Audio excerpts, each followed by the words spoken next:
నా వల్ల కాదండి, ఇంకా వెళ్ళిపోతాను. ఎంతవరకు పడిన కష్టాలు చాలు, ఇంకా నా వల్ల కాదంటే కాదు. ఏంటి నువ్వు పడిపోయినంత కష్టాలు అనుకుంటున్నారా?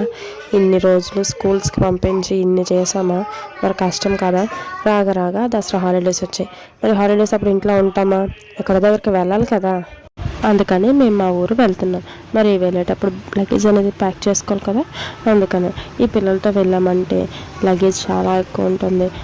నేను ఎక్కడికి వెళ్ళినా మెడిసిన్ అనేది క్యారీ చేస్తానమాట, మ్యాక్సిమం. ఎందుకంటే వీళ్ళకి ఏమాత్రం వాటర్ చేంజ్ అయినా సరే ఇమీడియట్గా ఫీవర్ అనేది, లేకపోతే కాఫ్ కానీ కోల్డ్ కానీ చేసేస్తుంది అనమాట. అందుకని మినిమం వాటికి ఇంకా బయటకి ఎక్కడికి వెళ్ళకుండా ఆ టైంలో మెడిసిన్ అందుబాటులో ఉండేటట్టుగా నేను అనేది వాటిని స్టోర్ చేసుకుంటాను. ఇంకా మొత్తానికి ప్యాకింగ్ అయితే కంప్లీట్ అయిపోయింది. మొత్తం ఒక్కసారి చెక్ చేసుకొని లాస్ట్కి కంప్లీట్ చేసేసాను. ఇంకా వీళ్ళని రెడీ చేయడంలోనే ఉంది. జెన్నీ అయితే రెడీ అయిపోయింది, ఇంకా జెస్సీని రెడీ చేయడం. ఈ మధ్య జెన్నీ కూడా నాకు హెల్ప్ చేయడం స్టార్ట్ చేసింది, అలవాటు చేసుకుంటాం అనమాట.